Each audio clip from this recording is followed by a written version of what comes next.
Your mic is mute. Again, hey, red carpet rain. We are supreme. We got another for you guys tonight. We're gonna talk about the top 10 baby faces that never won the world title. Last week it was the top 10 villains. Now we're gonna talk about the top 10 baby faces. So, um, got the event night champions tomorrow afternoon. Sunday we got double nothing and NXT around, but I'm going to do one, and I'm more likely going to do the double nothing pay-per-view. So that being said, I'm going to go off the top 10 first, 10 to 1. I'm going to lay out the criteria for the whole thing like I did last week. And then I'm going to mention superstar, how long they wrestled, the finisher, the accomplishment, and why pretty much that they was the babyface that never won the world title. So with that being said, we gonna start with number 10. But first, let's go off the criteria. 1 second.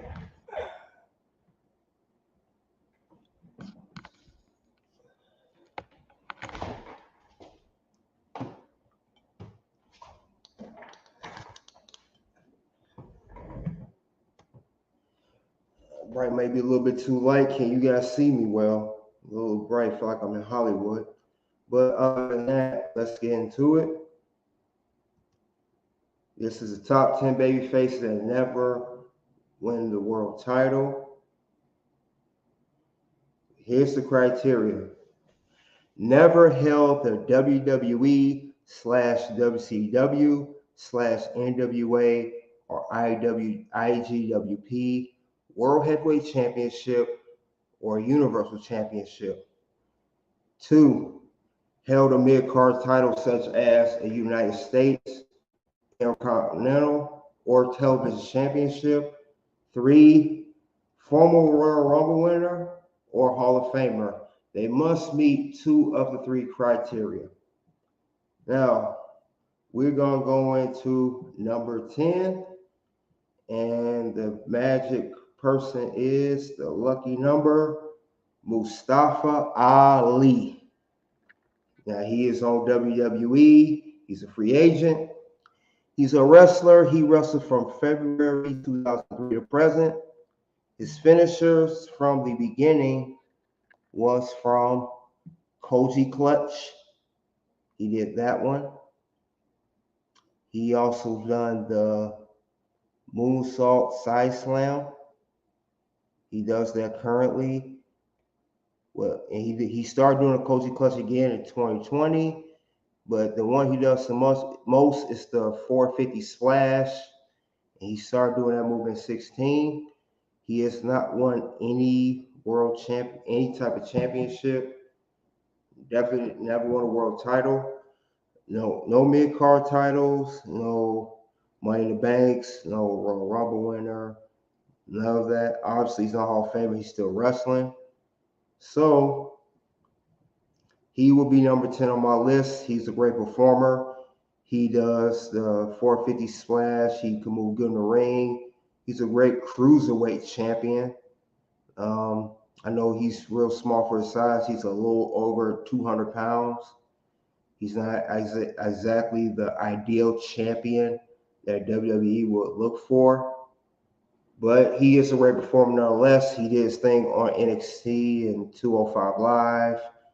He just always got the short end of the stick. Now, he was reportedly supposed to be pushed for a world title run back in 2019, but he got injured in Elimination Chamber event by Randy Orton, and Kofi Kingston took his spot. For those who don't know, he ended up winning the WWE Championship at WrestleMania 35 against Daniel Bryan in the main event. That was originally Mustafa Ali's spot. Later that year, he was also supposed to be scheduled to win the Money in the Bank briefcase for the men's. Right before he's about to reach it, a very popular superstar came out, nicknamed the Beast Incarnate, Brock Lesnar.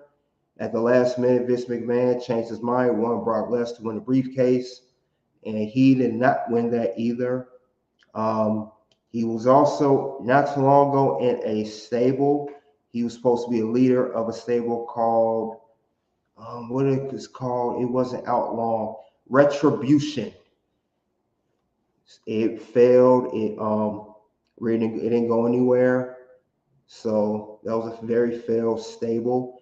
It seemed like Mustafa Ali cannot find his luck. Like I said, they did try several times to push him as a stable and individual, but he's scheduled for the Intercontinental Championship match tomorrow afternoon against Gunther at Night Champions. I already gave my prediction on that. If you guys want to check it out, my predictions for Night Champions. Also, those who are watching on Facebook, if you guys please sometime soon, please come on over to the Red Carpet Rain channel, like and subscribe, share, comment. If you guys are watching over there currently, appreciate it. Other than that, Mustafa Ali pretty much can't find any luck, but he is a great performer nonetheless, like I said before, but he has never been, that's the closest he's been to world title was back in 2019. And that's all I have regarding that. I'm going to pass the mic along to two guests, Mr. Brad and B. Turner, you guys, and we're going to move it right along.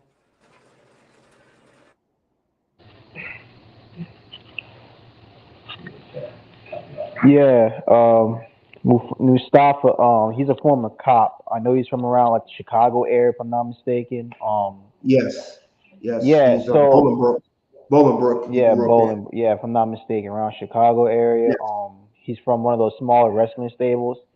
Look, and this is probably a common theme for all cruiserweights, but unless you have as I mentioned before with the heels, unless you have an explosive move set like a Rey Mysterio or an Eddie Guerrero or who else is a smaller world champion, unless you have an explosive move set, and not only that, unless you can get in the ring and you can make it believable, or AJ Styles, unless you can get in the ring and make it believable against the actual big heavyweights, like for example.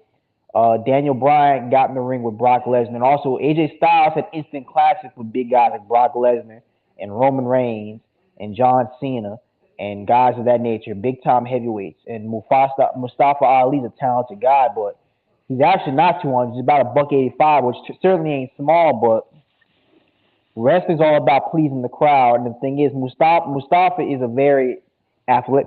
Am I saying his name? Is it Mufasa or Mustafa? Okay, yeah, Mustafa. Mustafa. Yeah, I've Mustafa. watched him before, and I'll be the first person to tell you, exciting guy, but I just can't see him putting together a world championship type match against a guy like Randy Orton, against a guy like Edge, against a guy like uh, Chris Jericho, against a guy like John Cena. Like in order for cruiserweights to make it, you have to be like Rey Mysterio, where you're the most talented guy in the ring, no matter how big you are. Like you can do anything in the ring. So that's probably the main. Not saying he can't ever do it because he's still relatively young. Maybe things can always change, but in order for him to really become a world title type image, he has to get a world title type move set and body of work, if you know what I mean. Mustafa Ali, he's gonna fit in that category to me as he's good, but other guys are better. Other guys are greater. Now, if it was he was in a different era, you put him in a different era, he'd be a star. You know what I mean? But when you have Romans and you have the Brock Lesnar's, the Randy Ortons, and on the scene, it's going to be hard for a guy like Mustafa to get a little push, get a lane. Every time this man got some momentum, something happened. It's a tragedy. If you ask me, the only reason why he's in the Intercontinental title tomorrow is for political reasons, because they tried to use that guy from over there, the Arabian guy, but that didn't pan out to anything. Like right, and he's in those, and he's in Jinder like the Mahal. body. Yeah, yeah. So Yes. that didn't work. So right tomorrow, for Mustafa to be in an Intercontinental title match, you can tell they haven't pushed this guy. He haven't even won a match. I mean, he won that last match he had on Raw, which was like a fluke win. But other than that, he really didn't. He don't deserve to be in an Intercontinental Championship match right now. So it's all political.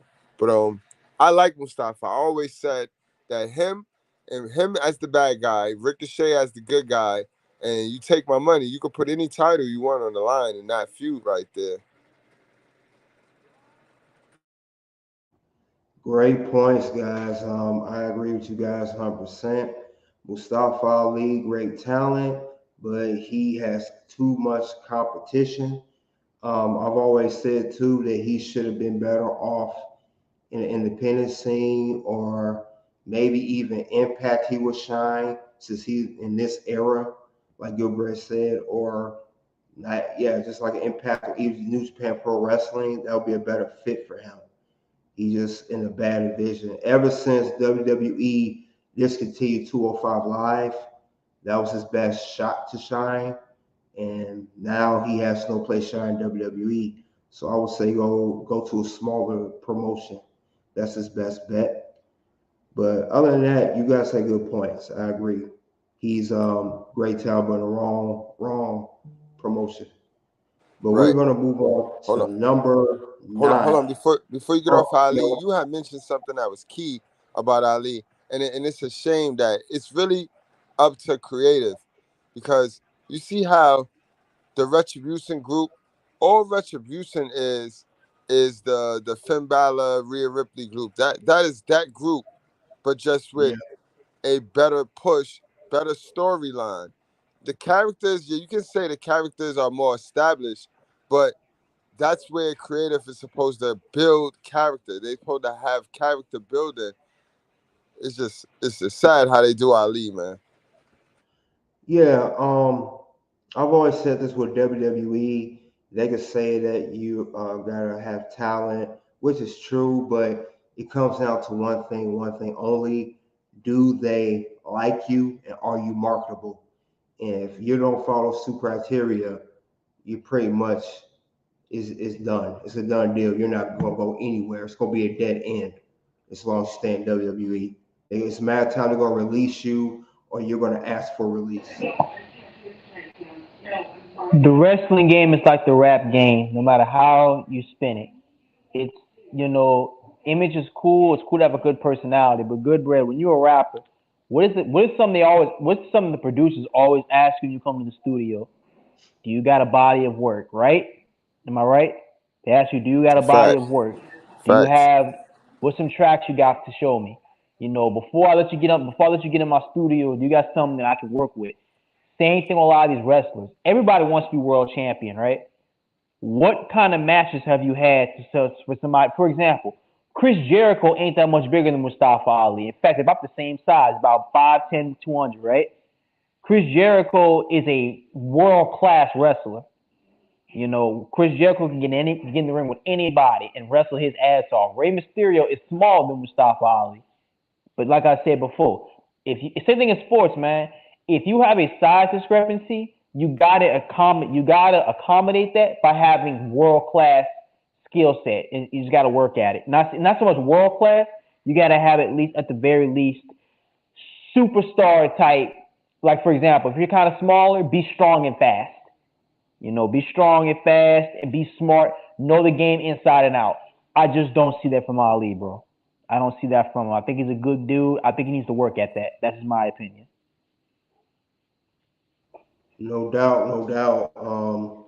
Yeah, it's just he don't have it. He's just not the guy for the job. He's in a bad Not spot. yet. Not yet.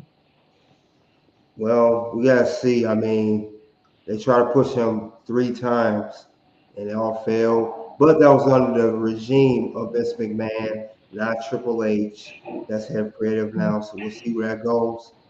We'll see. But I don't see it going with nowhere right now. But other than that, great performer. I just wish he could do more in his career because he got talent. No doubt about it. Now we're gonna move on to number nine. We're gonna move on to number nine now. And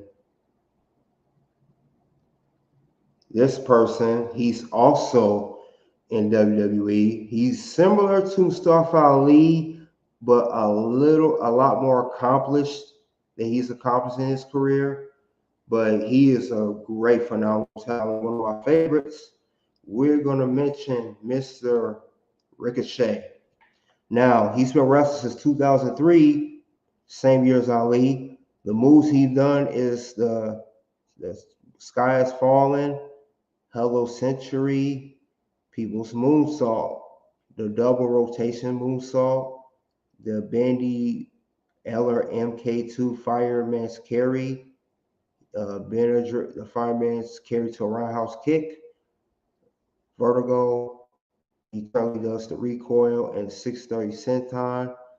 Now, his accomplishments is former United States champion, Intercontinental champion.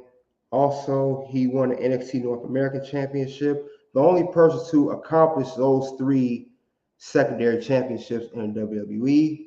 So it makes him unique. Um, Ricochet, he's another one. He has all the moves. He's a high flyer.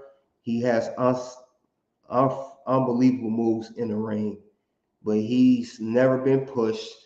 He's in this tag team with Braun Strowman that's not really good in my opinion because he's with Braun Strowman, especially guy of his caliber. Um, but I do like where his career is going. Um, he kind of reminds me of Evan Bourne, if you guys remember, that was in WWE. He did the moves, but Ricochet's a more upgraded version of that, much more upgraded version. And I started to see more guys like Ricochet. He is great talent, maybe a future of the business. I mean, as far as small guys go, but he can move in a ring. And I haven't seen him get close to a world title. He's never won any get close to Money in the Bank or a Royal Rumble or any chance to win the belt, but he has won at least two main roster singles championships. He may even win a tag team championship with Braun Strowman one day or another guy he teams up with. He came from NXT, did his thing over there in NXT. Man, he was in NXT. He did his thing over there. Great guy in NXT. Has some great feuds, everything. And I just wish they could do more Ricochet. He is you could say he's a generational talent for that kind of for his size. He's one of the top guys that's good in that size. So you could say that. I mean, he did win the SmackDown World Cup last year too. I want to add that. But like I said, he's a great talent nonetheless. I wish that, like I said, he's just stuck in that box. So I hope they can do more with him now that he's under the Triple H regime, since he's not under Vince McMahon anymore. I hope they don't botch him in any way, shape, or form because this guy is not getting younger. You don't want to waste time, and then he's in his mid 40s and he decides to push him finally. So hopefully they do something with him in the future. Hopefully, something at least, because he's a type of talent you don't want to see sitting on a shelf. Ricochet's that guy. You want to see him out in that ring performing, doing his moves, his sentons, the recoil, all of it. You know, but he's one of the best I've seen, and he definitely was. He has some memorable stuff in NXT as well, and he even went back to NXT recently to help out, do a couple matches. But other than that, I know they're not gonna push Miss Champ because of his size, you know. So I know it's working against him, just like Ali. But he's still a great guy, though. I like what he does in the ring. He's one of the best I've seen as far as his size goes and his moves. He's up there.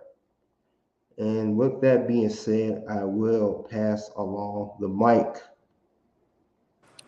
All right, now Ricochet, they brought Ricochet up to the main roster with Aleister Black. That was already mistake number one. You didn't need to bring them two guys who was dominant. Them two guys was dominant individuals in NXT. So they started him off in the tag team with Aleister Black. They didn't end up. Then they ended up not pushing both of them. I mean, they had to end. If I'm not mistaken, they came right in to a tag team title match. You know what I mean? And they didn't win that. Then Ricochet. Then they separate. They broke up. Then Ricochet was like, he was like an undercard guy. Like they had him just losing matches.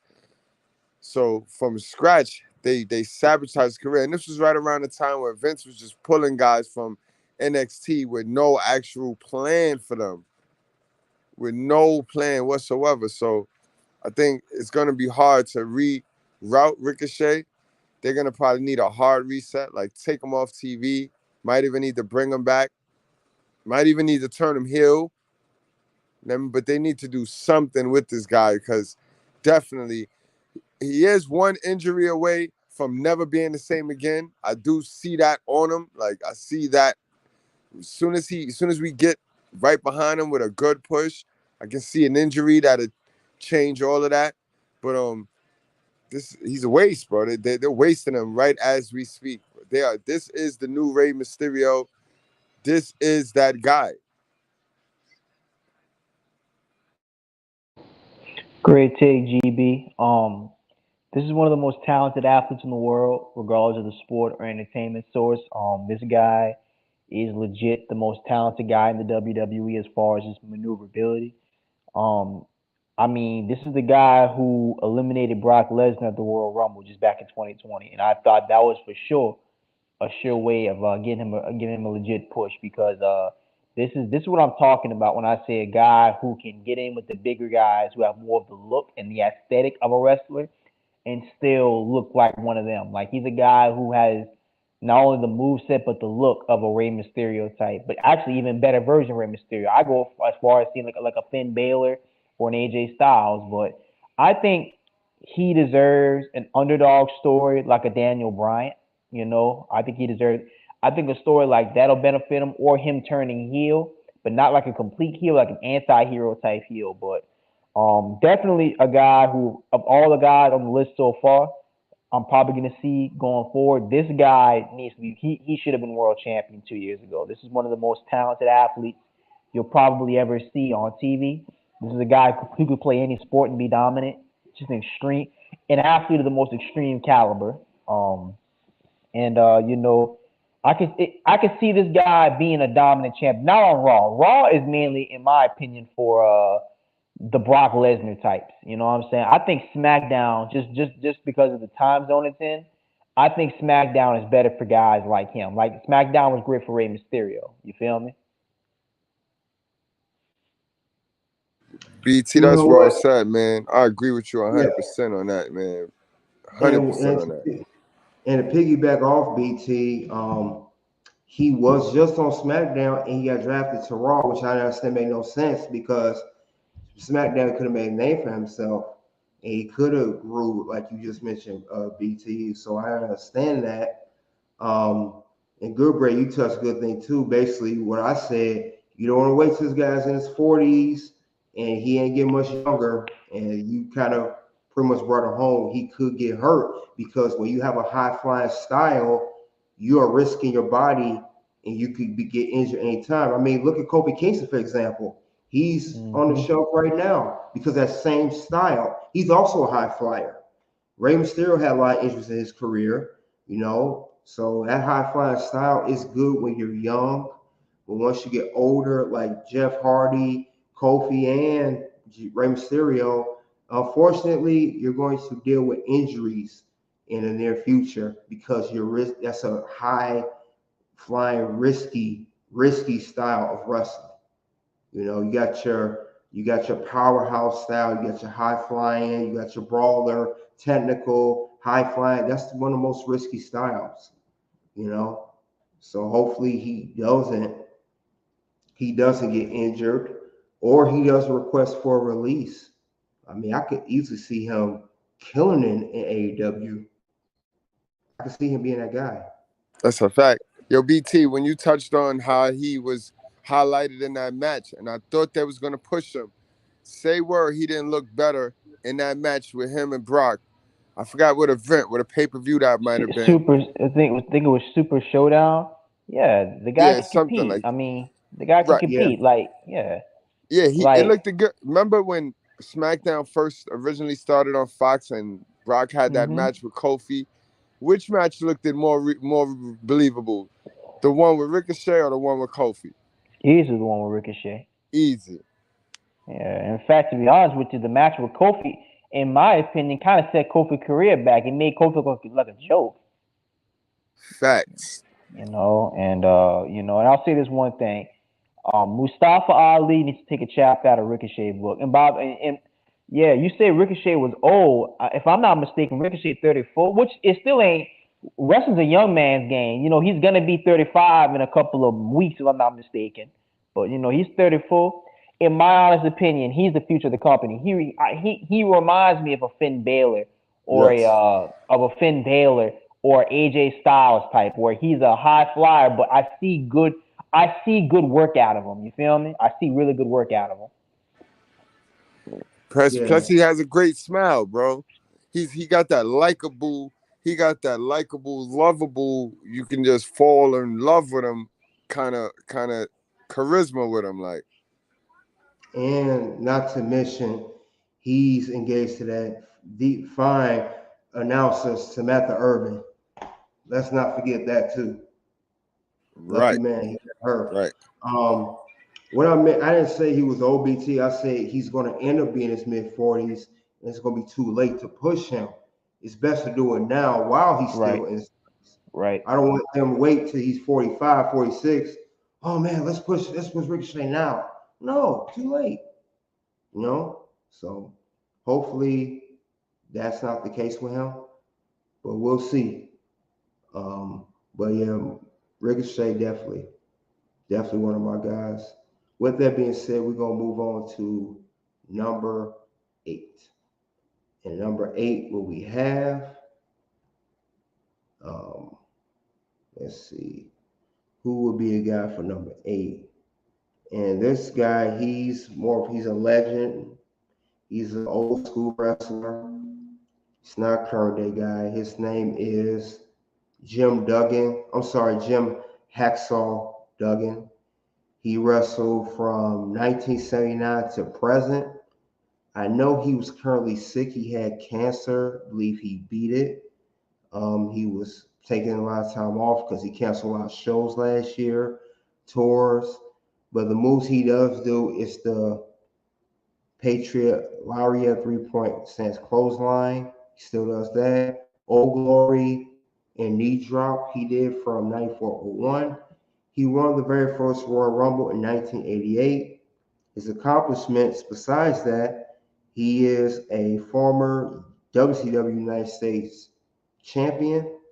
He is a former WCW TV champion, and he was inducted to the Hall of Fame in 2011. Um, like I said, he's one of the guys from the old school. He has some moments. I didn't follow Jim Duggan that much. I know a little about him, but I know he is, definitely within the WWE guys that never won a world title. But this guy here, since he did come around outrun at a time, he ran to that disease called the Hoganitis. I call it Hoganitis, which he ain't let nobody win a world title. He ain't let nobody get near a world title. So he was during that Hoganitis era. So, like I said, mentioned here, he did go WCW later on, and nothing happened over there except for winning the mid card titles. But I am surprised that he did win mid card titles in WCW, but not in WWE. All they gave was the Royal Rumble win, and that's before they found out how big the Royal Rumble would be. This is when it was the very, very beginning stage. So, but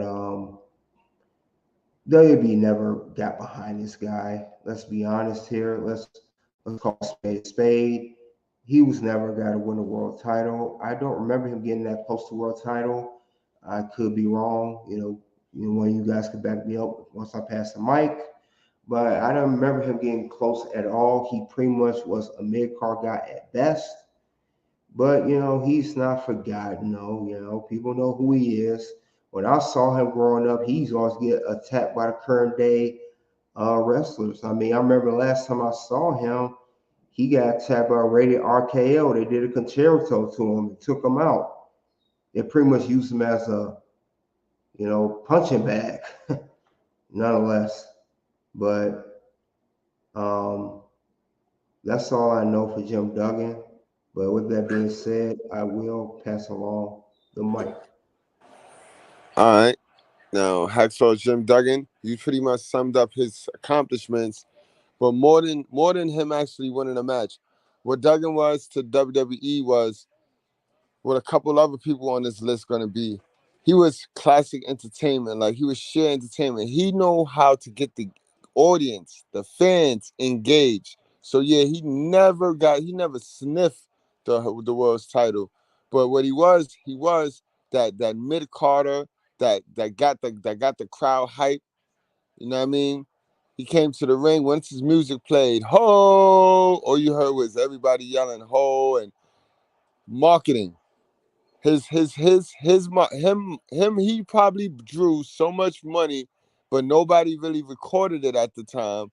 With that hacksaw, with his 2x4, one of the hottest pieces of merchandise, WWE merchandise ever. And his action figure also sold very well because it was one of the first action figures that had the separate piece, the separate accessory. You know what I mean? So like I said, I don't know. Jim Duggan was always a box office draw, but he just never needed to have the title, and he never needed to be in the main event. And when you put him in the Hogan's era, you see why. Not I mean, but I don't even think. I think he might have teamed with Hogan like one or two times, but he wasn't nowhere near the world's title picture. And I could see why though, because Hacksaw Jim Duggan's character was the hard-working. He was kind of like Dusty, but the WWE version of Dusty Rhodes. You know what I mean? That gritty, blue collar, head down, lumber worker. But Vince can probably stereotype them as an airhead. You know what I mean? That hard working airhead. So he just never put the title on him though. Good analysis, good bread. Yeah, Dugan was your typical permanent mid card guy. He was well liked around the locker room, just a real nice guy. He took on like his American Patriot type look later on down the line, just kind of entertained the fans. But not only was he in the Hulk Hogan era, but uh, you know, he was also in the Shawn Michaels era. Shawn, as we've already established, Shawn was he had a lot of creative control back then, and he made sure that only a certain circle of wrestlers were around the world title, especially once Hulk Hogan left the company for a little while. He left the company. Uh, to my knowledge, HBK kind of made it to where in that era only so few wrestlers were even around the world title, especially in the main event of WrestleMania. Duggan won the Royal Rumble back when it was just a regular battle royal, back when it really wasn't that big of a deal. And on top of that, Duggan was another guy who was basically not. He was a draw because of his personality, but his matches weren't always that entertaining. So great guy. Everybody around the locker room liked him, but like Goodbread said, kind of an airhead, kind of a work without purpose type dude. Kind of a 401k guy instead of a TSP type guy. You know what I'm saying? Not the kind of guy who strives for more than he wasn't striving towards the world title. If you catch my drift. Good point. Good point, BT. Yes, that's true. Jim Duggan, never the guy, but like you said, kind of a airhead, silly dude, but like I said, known in the locker room, you know, but he did what he was there to do, entertain, that was it. But You know he what, still, KDH? I could have seen this guy with a heel turn. If you would have turned him on Hogan, I think that would have evoked so much heat back in the days because he was that much of a likable dude. Like you really liked yeah, Hacksaw he Jim Duggan. good. He kind of give you the Homer Simpson type vibe. You know what I mean? How you root for Homer. You don't you wouldn't root against Homer. Like no matter, you know what I mean. He's just dumb. Like Yeah, yeah, pretty much similar to Sami Zayn when he turned, against Roman, and when he became a heel with the bloodline. He still got cheered when he was a heel. You know, but I'm gonna go to number 7 on the list. Speaking of which, he is number 7. Just mention him, Sami Zayn. Now he's a wrestler that wrestled in 2002 to present. He's had the hell of a kick he does now. He did the reverse STO perk with Koji Clutch, Brainbuster onto the turnbuckle, Spike Brainbuster. Now, he was a great thing he did in NXT. He's a former 3-time Intercontinental Champion. He's currently I know it's a tag team belt, but he is undisputed tag team champion with Kevin Owens. He was NXT champion, but this is main roster titles I'm talking about. But I just want to highlight that because he had a great NXT run. The feud between him and Kevin Owens was amazing. He won the title, then Kevin turned on him. Great story with those guys. They have a lot of history. He's from the independent scene, Ring of Honor. He wrestled with Kevin Owens, who was known, his real name is Kevin Steen. But them guys, they had great independent scene runs together. He was known as a tag team guy for many years. He did start branch out as a singles competitor. I really hope they do something with him in the future. He still gets the huge pop, even though he's not in the bloodline anymore, since turning Roman Reigns back in January's Royal Rumble with the steel chair to the back. Um, Honestly, my opinion, the bloodline was starting to get a little stale, but when he joined, he turned the game around. I don't even think WWE Creative thought he could even get this much of a pop with the bloodline, and he definitely did that. Nonetheless, Sammy's a great performer. Um, I can't stress that enough. I like what he does in the ring. I like great song, great sing along, great pop. He just never got that push like he's getting now. And like I said about others, he's under the Triple H regime. And I think one reason I think some of these wrestlers are connecting well with Triple H, as he's head of creative, is because Triple H worked with them previously when he was over NXT, which is where Shawn Michaels is at right now. And I think he knows the wrestlers very well because they have prior history. He knows how they are. He knows what they do and what they don't do, and he knows his people. And I think that's a big thing. But there's rumors he could be in the Money in the Bank. It was announced that Rey Mysterio and Cody's going to be in it for the upcoming July event. He could be in it. He could be a wild card. I did a prediction on this in my other video. Check that out. My predictions for 2023 Men's Money in the Bank. He could be a winner. He could even still win a world title one day. Who knows? I mean, Sammy, he's a great talent, man. I can't stress that enough. And he gets the crowd going. I like how he interacts with the crowd, the energy he brings to the crowd, vice versa, they bring back to him. So we would definitely see where his future goes. You know, hopefully he doesn't have a major injury and he stays with WWE as long as he can. As long as they do right by him, I think it will work out at the long run at the end of the day. Now, with that being said, I'm going to pass along the mic to you guys.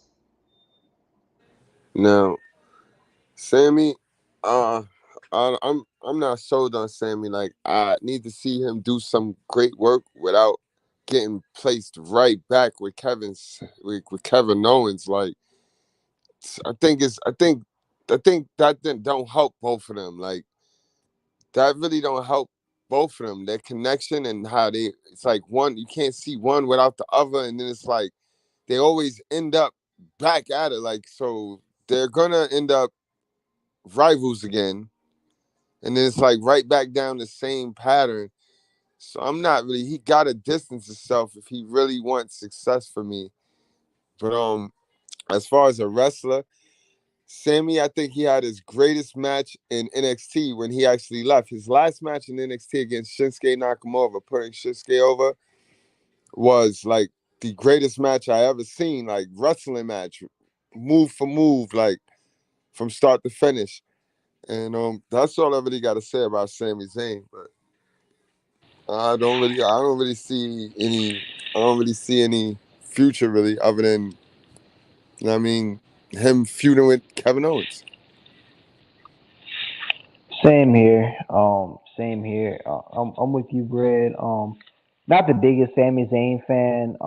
And also I never knew his finisher, the little turnbuckle kick he did. I never knew till you said it that it's called the hell of a kick. Like that. That's just so fitting, ain't it? but but yeah. I'm yeah. I'm just Oh man, I never knew it was called the unreal. hell of a kick. It's like the hell of a kick. That's just so hell of a. But it's like that's another guy who's a mid. Like Sami Zayn is like Carlito. He's like so many other guys who are period mid card guys. Not because they don't have talent. It's like, bro, what makes you a world title contender? A storyline, right? Like for example, Kurt Angle and Brock Lesnar was an intense rivalry back in the day because those two complemented each other rivalries. They complement each other so well, right? John Cena and Edge was a great rivalry because those two were they different. They were different but so similar. Like who can Sami Zayn beef with besides Kevin Owens? Who that's another guy whose character is just very bland. Who could he beef with to take him over the top? There is nobody really because Sami Zayn is more of a he's not a comedic relief, but he's a guy who you sympathize for him more than you actually either get behind him or have a disdain for him. You feel me?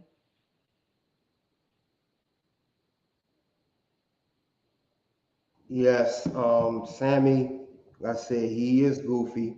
I mentioned that, but he's a lovable character. I even liked him when he was heel.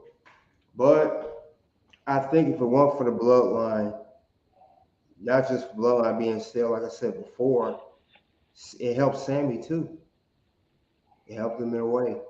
Um, I said he was good in NXT, but I don't know. We got to see what happens with him. I got a I don't want to say this, but I got a strange feeling that it's going to eventually die off. The pop he's been receiving, it's going to eventually die off later this year. I'm going to call it now. I don't think he's going to get as much pop that much longer. You know, could be wrong, but yeah, Sammy. He's a good. Like I said, I like Sammy. You know, and I like the hell of a kick. I didn't like Sammy at first, but I like him later on. He's not bad though. He's just Yeah, a I want to goofy. know how much they paying this man to show up tomorrow in a hostile territory Yeah, he never before. went. It's Right, the first time. he never went because right, his family is what, Serbian, from Yep. Serbia. Yep. Yeah, I think Yep. they're Serbia. Jewish, right? They're Jewish, right? Yeah, so Yeah. they're at war with the Arabs. They're the enemy. They're the Yeah, the enemy. enemies. Mm-hmm. So he was always stated to he's never gonna entertain them. He's not gonna like entertain the Saudis. But I don't know. He must have took that bag this time. Shit. Now, I want to mention too, since you mentioned the whole Saudi Arabia. Remember, during COVID, he was Intercontinental Champion. He refused to go, and he had to vacate his championship as a result of that. Exactly.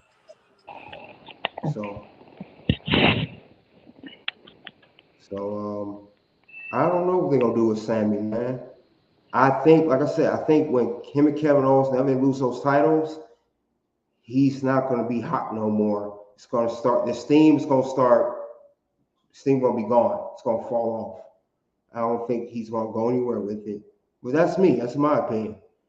You know, I could be wrong because he's been hot for a minute now.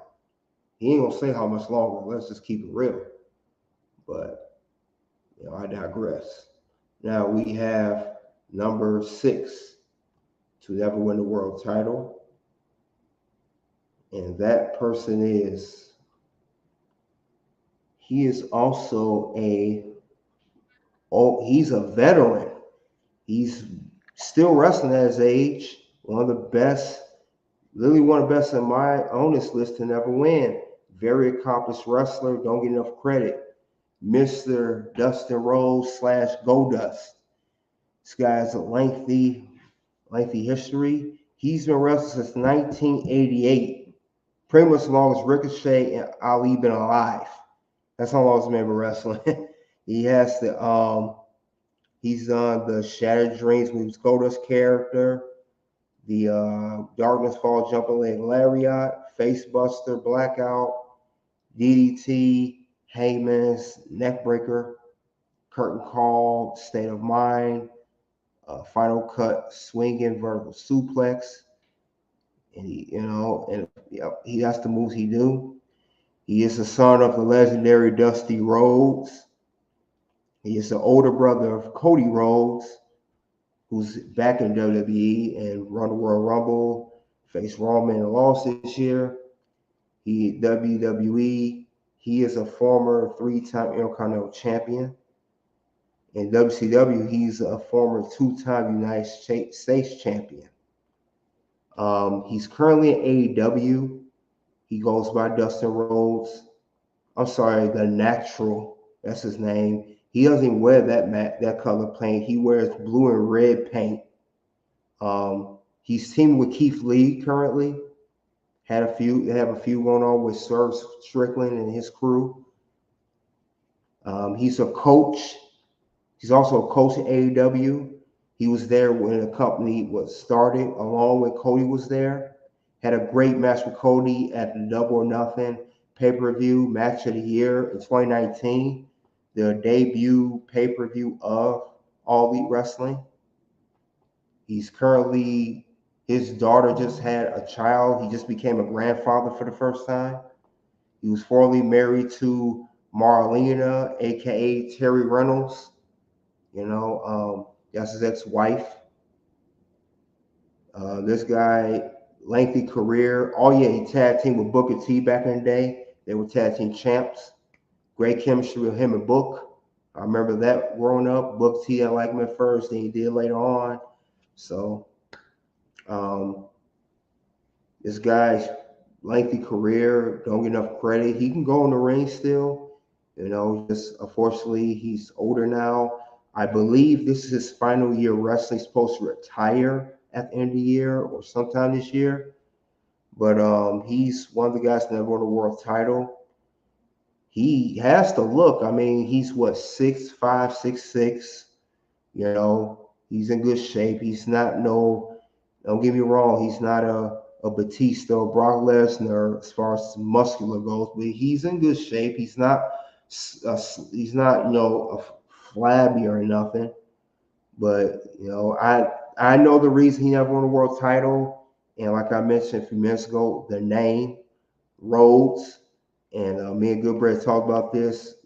Vince McMahon has never been kind to the Rhodes family. He always made a mockery out of them, just like him, Goldust, his brother Cody, Stardust, and their dad Dusty with polka dots dancing in the ring with that black woman at that particular Mania or whatever show that was. He's always been a mockery, always been overlooked. And I think that's why one reason they're pushing Cody so much, because they know in their mind, WWE's not going to admit it, he's the only Rhodes that's ever going to get to a world title, since Dusty could never get it, and Dusty obviously not going to get it, not at WWE, because he's not there. But he's definitely a guy that a veteran that should get more credit than he should. Now, do I ever see him come back to WWE in the future? That's neither here nor there. He could not. I don't think so, because he's not on best terms with WWE. He was once in the beginning saying, Vince McMahon, you better watch your ass because AEW is coming for you. But I like Dustin Rhodes. Great talent. He always has been. All the Rhodes got family I like. Cody, him and Dusty. Talented family, just pretty much a parody and mockery of the WWE. So I'm gonna let you guys go and give your opinion on Mr. Dustin Rhodes. I'm gonna pass along the mic. I got a little more to say about him, but I'll let you guys go. So Dusty Dustin Rhodes Yes, was one of the the natural. legends. This guy is going in the Hall of Famer. When you guys start talking about Stone Cold Steve Austin, I start thinking of guys like this Dustin Rhodes because they've been in the game for about as long. And if you ask me, if Owen Hart didn't botch that power driver on Stone Cold, Stone Cold has the body and has the makeup, the overall makeup to still be wrestling today, to this very day, just like Dustin Rhodes is. You know what I mean? You guys gotta understand these guys are from the 80s. The 80s wrestler, they just was built different.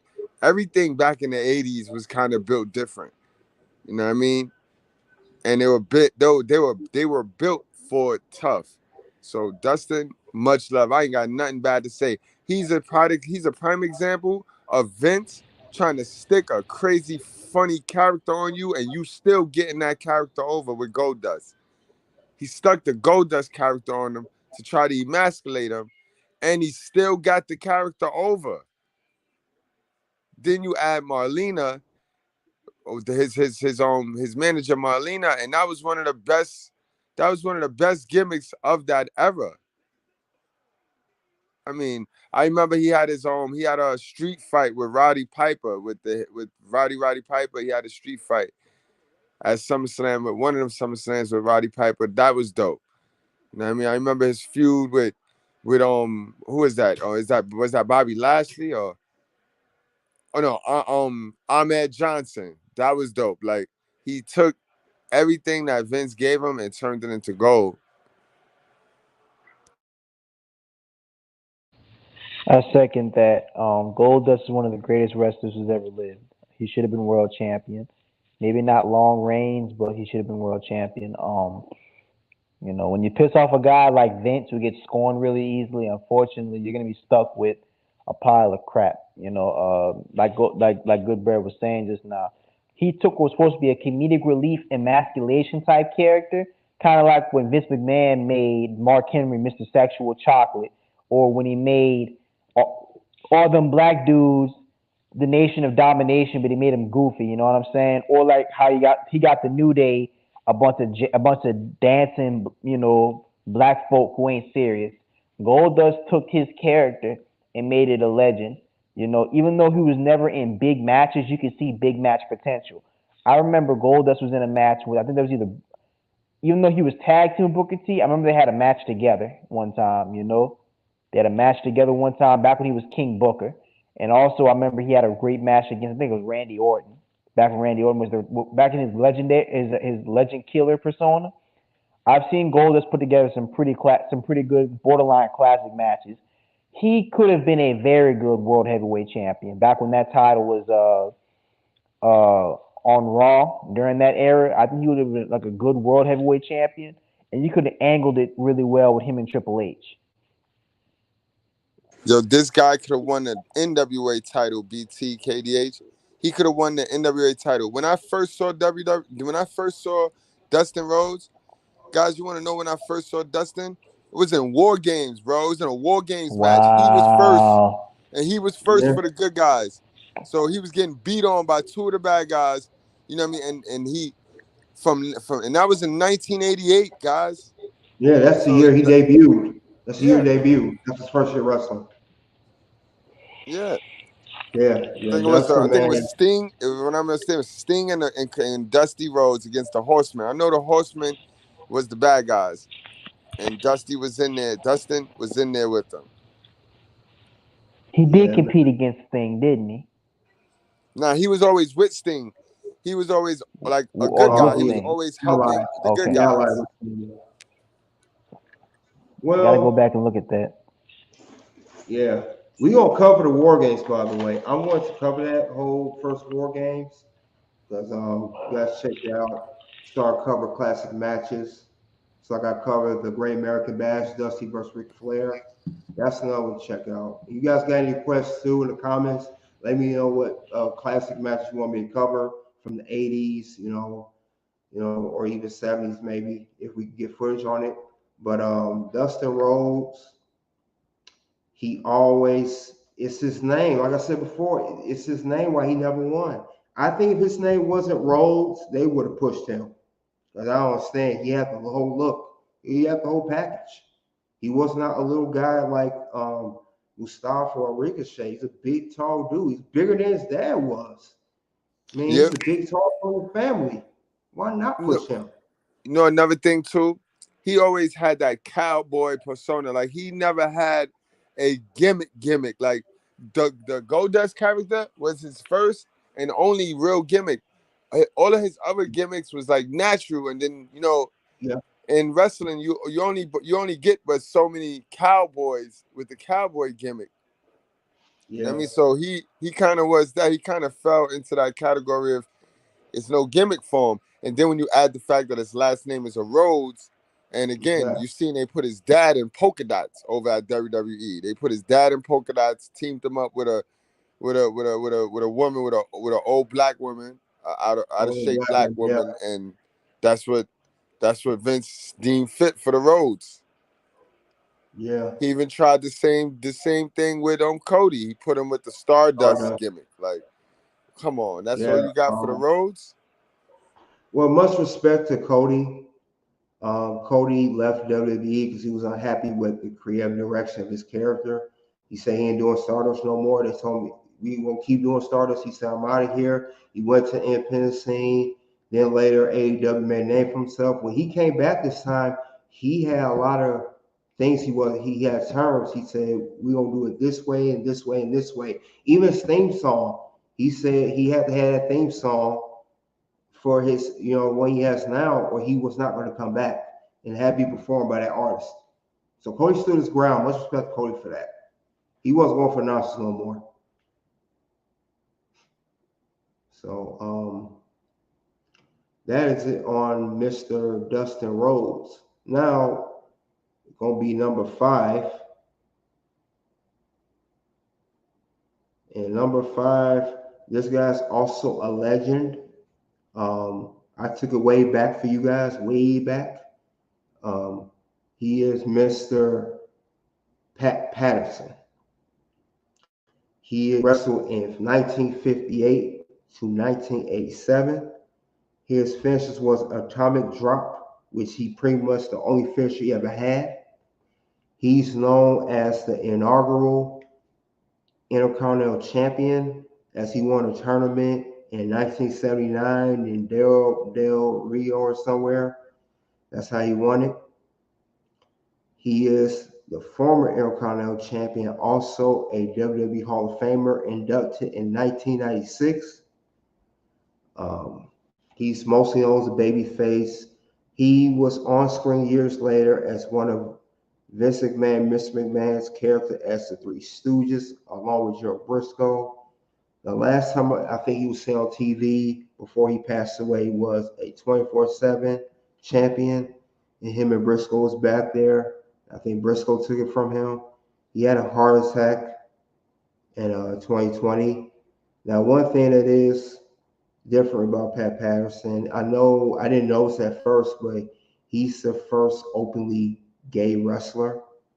I found this out years later on the TV show they used to be on the WA network called Legends House. He's an innovator. This is the same man that helped create the Royal Rumble. This was his idea, his invention. And with that being said, much respect to him for that. Intercontinental champion. He's important. He was involved in a lot of backstage and storyline stuff back in the day. He had a lot of say so. He was pretty much one of Vince McMahon's right hand men. He gave Vince direction, gave him ideas, and what to do and what he should not do. He was very well respected in the industry as a wrestler and a backstage guy, but um, I didn't see him become a world champion. I mean, he fit the bill for what he was, which was a mid card champion, Intercontinental champion. Unfortunately, he never won any other mid card titles besides the Intercontinental champion. That's all he won. He didn't win anything else in his career. Um, like I said, he did wrestle for what 29, 30 years, but other than that, he was he is great. He's great babyface, but he was also a little more known to my generation for a backstage talent. I know he got caught in that scandal, with young boys back in the day in the '90s, and somehow he still kept his job. You know, well, he's a Vince McMahon guy. Don't surprise me. I don't know what I'm saying that for, but he is an innovator and very top babyface wrestler. I heard he was very well liked backstage. As a wrestler, he did a lot of good things during his run as Intercontinental champion. And I'm going to pass along the mic to you guys if you have your thoughts on Pat Patterson. Boy, Pat Patterson is a dirt dog, yo. You know what I mean? Boy Pat Patterson. You know what I mean? First of all, that tournament that you mentioned, that's kayfabe. You know what I mean? That tournament never happened. They needed to write that into the history books, and they put the title on him. But he never fought in no damn tournament. That tournament is kayfabe. Y'all go look that up. You know what I mean? I've just recently found out about that tournament being kayfabe. You know what I mean? And again, KDH touched on it. This guy was never gonna be the world's champion because he early on in his career he had that scandal breakup, and it's a fact that the boy was touching these ring boys. You know what I mean? He had the ring boy scandal, and it's a fact. But Vince liked him so much, he kept him around. You know what I mean? Similar to how Vince right nowadays, when he get caught in a scandal, he'll say, "Oh, I'm gonna leave the company," and then before you know it, he come back. So he got his ways of pushing stuff and scandals under the rug and then reinventing himself and then coming back. But yeah, Pat Patterson, on the surface he can come off as a great guy, but he was a horrible person. You know what I mean? He was a horrible person, man. Horrible person. And Vince couldn't put that title on him because it would have made Vince look bad. It would have drew so much bad and negative heat to Vince that you know what I mean? It wouldn't have been worth it. It wouldn't have been worth it.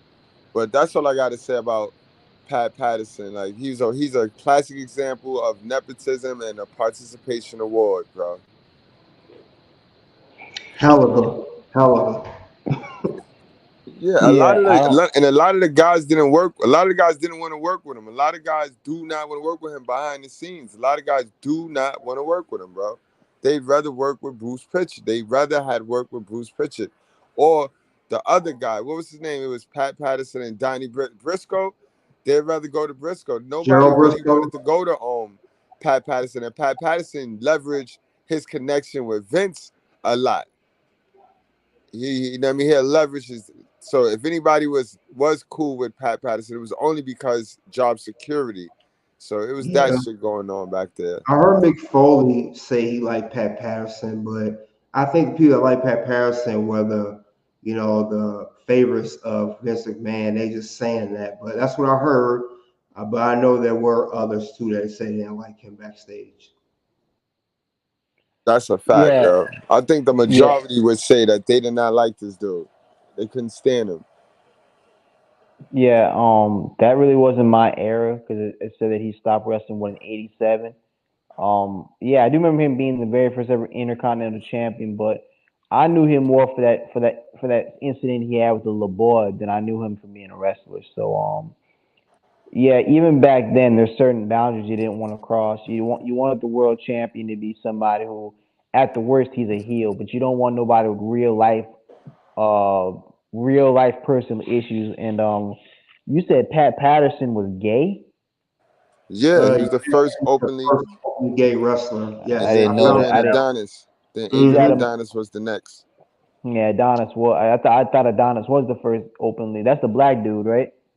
No, that's the he got himself so sloppy towards the end of his career, but he heard was the that. dude. Yeah, he yeah. The, the most Yeah, recent was the guy from the Primetime Players. What's his name again? He was in Nexus. I forgot his name. The yeah. He Afro. wasn't the next with That Bray was Wyatt. That black dude, right? That black dude, right? Titus O'Neil, the other guy. I forgot his real name. Um, so now, well, I keep forgetting his name. He was in Nexus, but I didn't. He announced he was gay maybe years But later. yeah, I didn't Yeah, I know know what much you're talking about about. Pat I Pat. got his I didn't picture in know. my I got the picture I got this picture in my head right now. I just can't get his name. Yeah, he had that mohawk. Yeah, Darren Young. Darren Young. There you Darren Young. go. There young. Yeah. But Real name anyways, yeah, Fred something his real name, but his character name was Darren Young. That millions of dollars and Goofy Primetime Players Group. But yeah, but I'll just yeah, Pat Patterson. I didn't like I said. I'm not as familiar with him. I never saw one of his matches. So, but I will say what that he doesn't fit the bill of a champ because it was his off the record stuff made it almost impossible to put anything other than Intercontinental Championship on him. So Right. I it agree. seemed like he was it seemed like he was more known for his backstage stuff. Now they say he helped create the Royal Rumble. You know, he of course the Intercontinental Championship. He pretty much was involved in backstage stuff. He was liked by some, but mostly none of them. Most people didn't like him, but he still did a lot for the business. I had to put him up there. He was a very top babyface for years because of his what he did early on. But was he well liked backstage? Was he the greatest person in the world? No. Nah. He did a lot of garbage. He did a lot of nonsense. And I heard there's some other stuff too backstage besides that scandal. He did some other Yeah. stuff too. Yeah. He was like He that was- dude. You know how everybody got that workplace snitch? That workplace snitch, bro. That's him, bro. That's him in the back, yo. That's him. That's why Vince loved him. He's that guy that Vince be like, he sent him out there, and he know Vince love him because he count on him to tell him everything that's going on in the locker room. People in the locker room when he walked past the locker room, bro, they just stop doing whatever they doing. Like he was that type of vibe, bro. Not just him, also John Laurinaitis too. He's another guy that was like that. John yep. Laurinaitis, he another one. Let's not forget about John Laurinaitis. And Exactly. mhm, Yes, Johnny. People power. Johnny Ace. People power. Yeah. Yep, Yeah. Johnny Ace. John Laurinaitis. Yeah, I remember that. I remember that dude. People power. I'm John Laurinaitis. But yeah, that was number 5. Now I'm down to 4. These are great guys, my opinion. They were not no Pat Patterson for sure, but these guys, at least some should have been world champion. And we're gonna go into number 4. Now for number 4, who do we have? This guy, he very known in the wrestling business. He's part of a legendary family. Fortunately, he passed away years ago due to drugs. Mr. Davy Boy Smith, aka the British Bulldog. He wrestled from 1978 until he passed away in May 2002. His only finisher was the running power slam, which he did his whole career. He was in the PWI Match of the Year 1992 versus Bret Hart SummerSlam. He had one Intercontinental Championship run. He was inducted to the Hall of Fame recently 3 years ago at the 2020. Um, this man was with the Hart Foundation. He's the brother-in-law of Bret Hart, tagged with them for many, many years. Now, he was known for mostly a tag team competitor, but he did become a singles competitor. I believe he was the first ever European champion. So he had that belt. Now he left for a while and he came back in '99. He was in the WWE Championship title picture when Triple H first became champion. He was in a six-pack challenge at Unforgiven 1999. He was involved in that match. Stone Cold was the special enforcer. He was close to winning, but I think he got hit with a chair by Stone Cold. Triple H, did parry on the Rock. He had a match against Triple H for the title, never won it. That's the closest I ever saw him to the title picture that I remember growing up. I know he had other, great matches, besides Bret Hart. Unfortunately, he was 39 years old when he passed away of drugs. Now he had a son named that was with Tyson Kidd. They were tag team champions along with Natalia. Things didn't work out for his son. Unfortunately, he's not with WWE. Hasn't been many years. I think his real name is Harry Boy Smith. Harry Smith is his name. I think he still wrestles on the independent scene. British Bulldog, he could have had one title run. Now, could I see him being a long title champion? No. I would say he was the kind of guy to get title to maybe one time, and that was it. Not long at all. Because I like British Bulldog, but I didn't like that power slam. I think that's one of the weakest moves. Only certain guys can pull it off. Braun Strowman does that move. Bobby Lashley does that running power slam. I didn't really like his too much. You know, I wasn't a huge fan of Davy Boy Smith. I was more of a Bret Hart, Owen Hart kind of guy. I wasn't big on this guy as much, but he was, he did do his thing, in the ring. I'll give him that. But other than that, I didn't see this guy being a world champion. If they were even to think about doing it, it would be a quick title thing. Same way how they did Christian. Gave Christian the belt. He won a ladder match. Lost to Randy Orton SmackDown 5 days later. That kind of title run. But I didn't see much of him. He's just a big guy that was steroided up, that had that weak finisher that I did not care for. He did have put on good matches. He had great chemistry, like I said, with Bret Hart and Owen and Jim Anvil Hart. But other than that, that's all I have on British Bulldog. I'm gonna pass on the mic to you guys. All right. So Bulldog, to me, I never liked Bulldog singles run. I'm a Bulldog fan when it comes to him and Dynamite Kid, because I was more of a Dynamite Kid fan with the British Bulldogs. That was the tag team. And I always wanted to see them versus the Steiner brothers. I think that would have been like tag team match of the year. All right. Now you said something very interesting, and this goes to show you how great of a champion and how great of a wrestler Bret Hart was.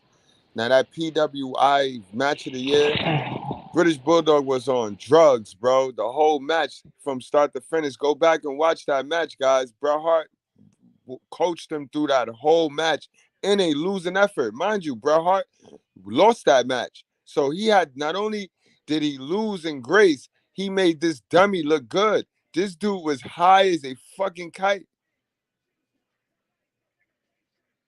And that's why they never put the title on him. That match right there, when Bret Hart went back stage and told Vince what happened. You know what I mean? That caused the wedge between British Bulldog and Bret Hart. Oh, it caused the wedge between the Hart family, guys. For those y'all that didn't know that. And that's pretty much why Bulldog ended up going back to WCW and then ended up coming back, you know what I mean, after him and Brett squashed it because he knew he was wrong, bro. This is one of your greatest moments, and you hide. You know what I mean? It's so much controversy. He was about to blow that match. He wasn't even gonna come to that match. Mind you, it was in his hometown, Wembley Stadium.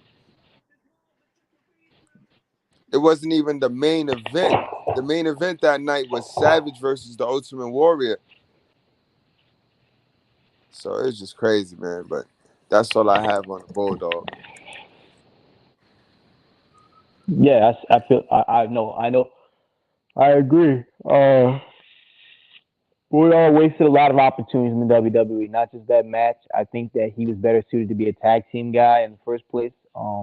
Good move set, pretty good athlete, but when you piss off a guy like Bret Hart, who represents what wrestling's supposed to be, and that's professionalism, it's kind of hard to bounce back because Bret Hart, he was the biggest star in the world back in the '90s during that time, and if he tells you you're not going to get the belt, you're not going to get the belt. Plain and simple.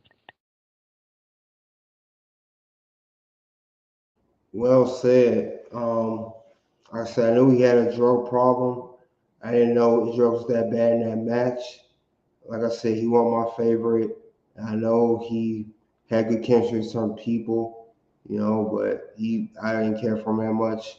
Now, as I say, like Gilbert said, he was more of a tag team competitor, but he did win. He has some success as an individual wrestler. Um, that finishing move just so weak to me. I can't get over that. But like I said, that's number four. We'll go down to number three. And number three is he is uh, take it way a little bit more back than Bulldog. He's one of the guys that was very popular in his time. I didn't realize how popular this man was. I knew he was popular, but he was very popular even before he came to WWE. His name is the Junkyard Dog. Now, he wrestled from 1976 to 1995. Finisher was the thump with that head he used to do. The little thump, standing scoop, power slam up front. He had the power slam that he did his whole career. He did not win any singles championships, no Intercontinental Championship, no anything. He was inducted to Hall of Fame 2004. Fortunately, he passed away in 1998. I believe he was in a car accident after leaving his daughter's graduation. Um, Fortunately, he was a very popular guy in the 80s. The black guys that were around him and Bad News Brown were two popular guys. Junkyard Dog was the babyface most of his career. Bad News Brown was the heel. But those two guys I know were popular back in the day.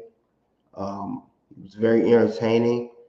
Me and Gilbert did a cover of WrestleMania 1, 3, and 5. I know he's on some of his WrestleManias. You guys could check that out.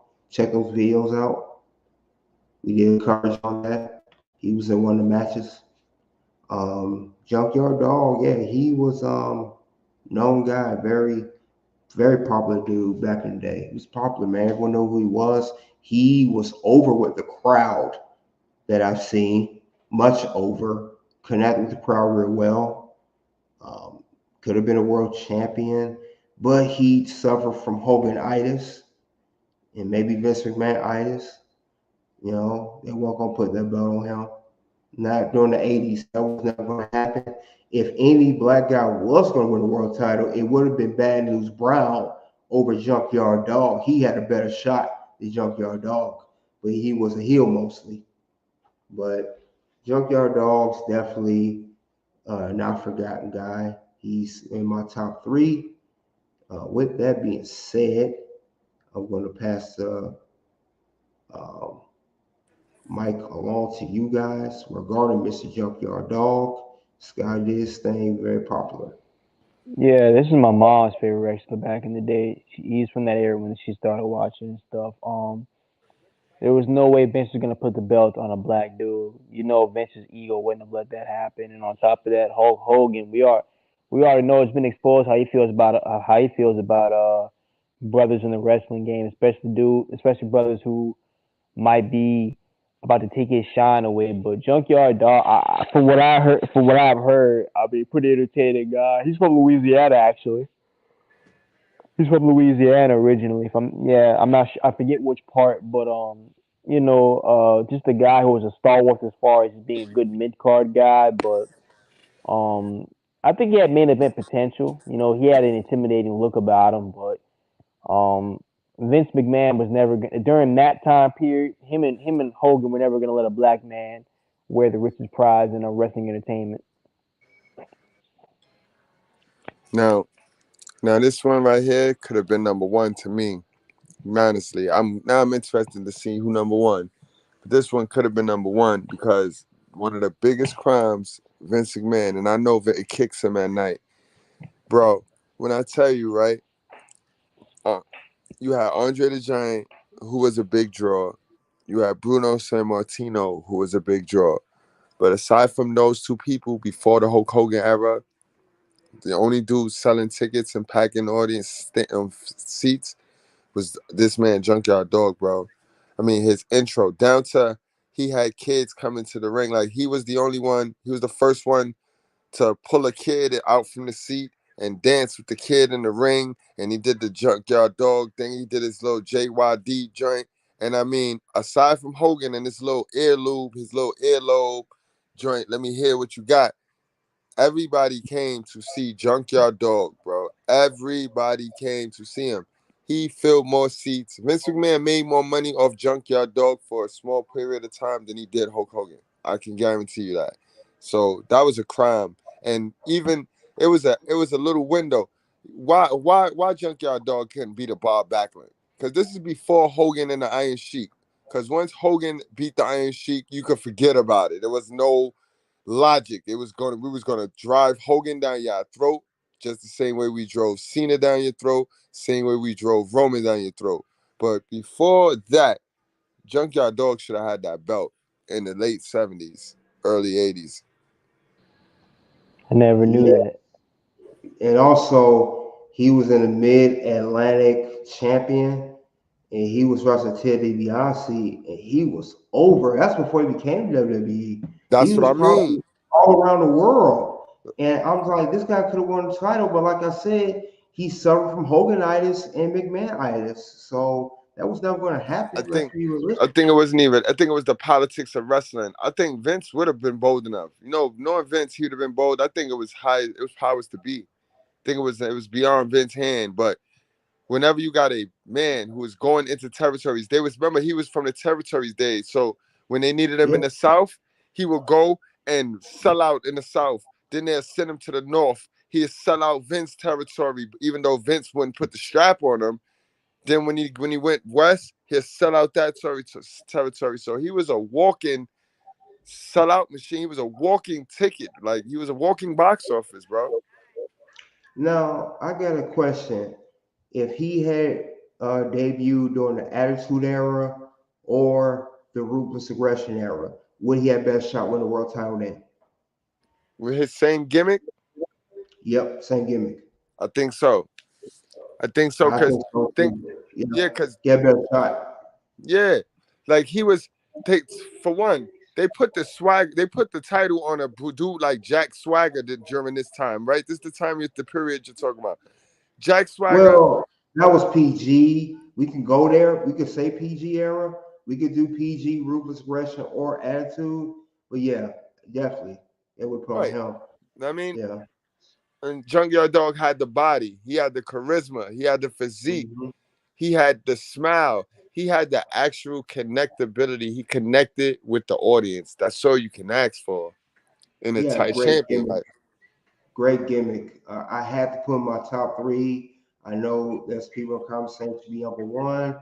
I got my number one politically and thinking realistically who I could put. But it was hard. He was either three, two, or one. He was right in those three spots. But I had to figure it out. But this is why we all on here. We all have our opinion of what we think of a certain individual as a wrestler in their spot. But I like Junkyard Dog for what I've seen. He was very entertaining. Very entertaining. yep, definitely. Now we gonna go to number two. Wonder who this can be. All right.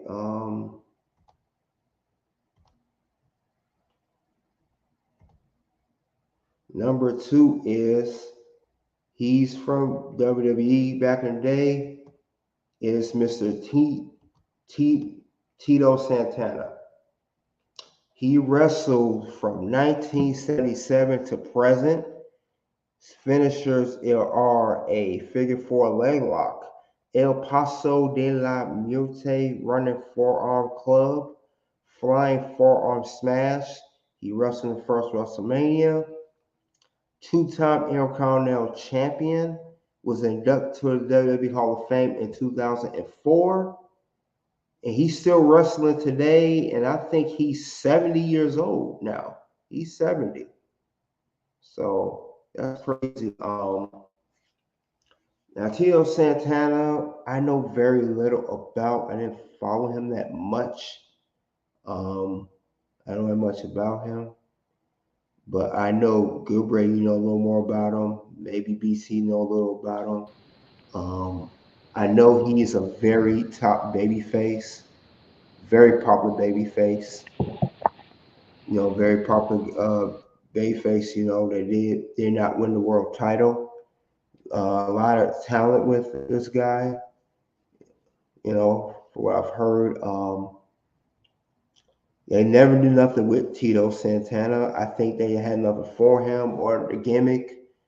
But I do know he was a very, very popular babyface. It's just a shame I don't even think he got close to a world title, if I'm not mistaken. Like I said, he's not a guy I followed. You know, I do follow some guys in the 80s here about him, but Tito was one I didn't know. I put him at number two because he was so over with the crowd as a babyface. He said never did nothing with him. He was even more over than Junkyard Dog, and I saw how Junkyard Dog got over. I saw that, you know. Now he did. I know this title does not count as doesn't qualify. He was a former ECW champion, but that was later on in his career. But that's all I have on Mr. Tito Santana. I will pass along the mic to you, gentlemen. All right. So Tito Santana, in the words of my boy Bobby the Brain, he didn't rest in peace. Chico Santana, he falls under the political Mexico wrestler, the Mexican wrestler. So you know Vince not gonna do him very well. You know what I mean? And this is before the Rey Mysterios and the cruiserweights, so they wasn't getting no burn, but mid card opening matches. See, Tito Santana, he started off as a tag team specialist. So again, guys, these tag team specialists, when you notice back in the days, once Vince McMahon lump you in a tag team, it's gonna be hard for him to put that WWF title on you. If you notice, if you go back on your list tonight, you had the British Bulldog, who was also in the tag team. Now, I mean, once you get in the tag team, he pretty much your ceiling is gonna be that Intercontinental title. That's gonna pretty much be your world title. That's why you gotta respect the guys like Shawn Michaels, Bret Hart, who followed the same blueprint where they was tag team specialists. Then they went to the Intercontinental title. Then they broke through to really get the world's title. Tito Santana never really broke through. He never got over the tag team. Remember, it was Tito Santana and was it Tito Santana and Rick Martel, Rick the Model Martel. They were Strike Force. Remember WrestleMania 1, they was Tito Santana is on WrestleMania 1. Y'all go back on the channel and check out that WrestleMania 1 card. He was on that WrestleMania 1 as Strike Force, as a tag team. And then, you know what I mean, as the tag team broke up, he went and started to the singles wrestling. But then you in a league where you got the Macho Man coming up. You know what I mean? You got Roddy Piper. You got all of these good mid-card guys.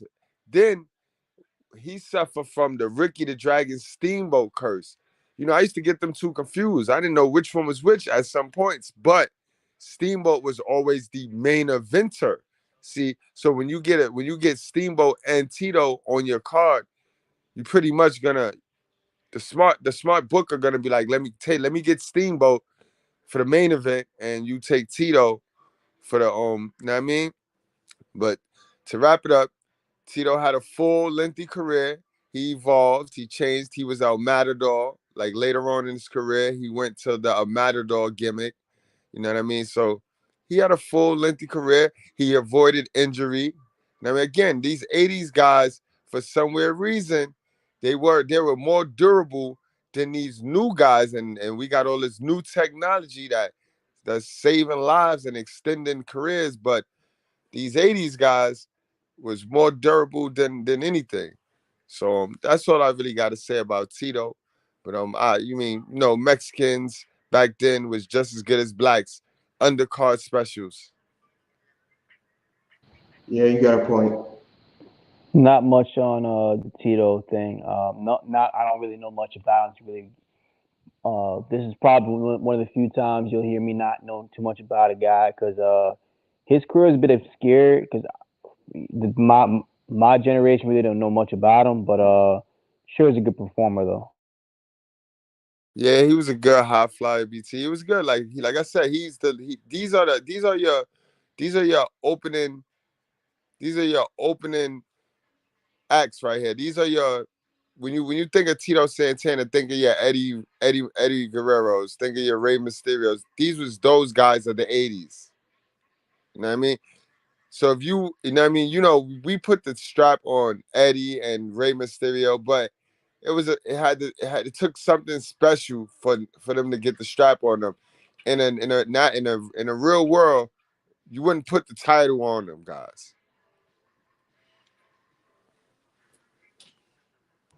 Good point. Good point.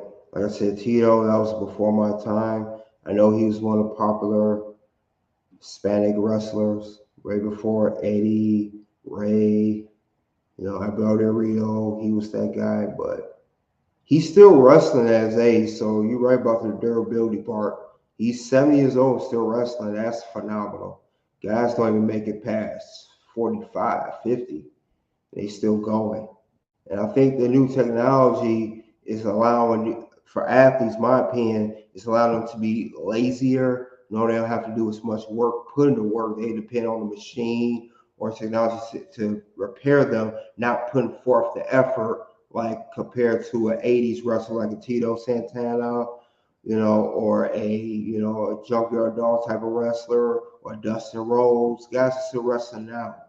That is something to highlight. Dustin Rhodes is what 53 still wrestling. Tito Santana 70. I mean, it's just Sting 60. who Exactly. You see it now. You Sting. see the '80s. It's Sting. just they don't make them like they used to. Look at Yes, us. Sting. Yes, Sting. Um, Jake the even Snake. Jake the Snake wrestling.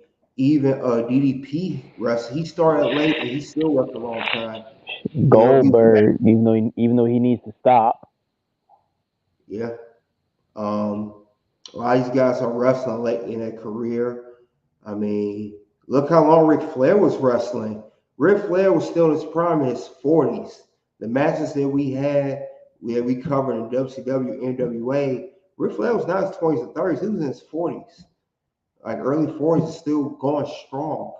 And then WWE, when he was in Evolution, still wrestled, he was in his 50s, 60s then. So that's how I know it's that, like Goober said, that generation. They do wrestle for a long time, you know. And then you have guys get hurt all the time or botch like Braun Strowman, who botches everything. You got people getting hurt all the time, left and right. Kofi Kingston out right now. Look at Randy Orton. He potentially gonna retire. He got the back injury. Samoa He's in. Joe. And and Yeah, Samoa Joe is another one, man. We could he have get put hurt a him lot on a too. bad guy list. He could have made it. He's an honorable mention, man. I second that. He is an honorable mention. Yeah, he's an honorable mention. I was gonna get to honorable mentions, and I was actually gonna mention his name. Paul Warndorf, Mr. Wonderful. I was gonna mention him. He's another one. He's very Hogan. young history.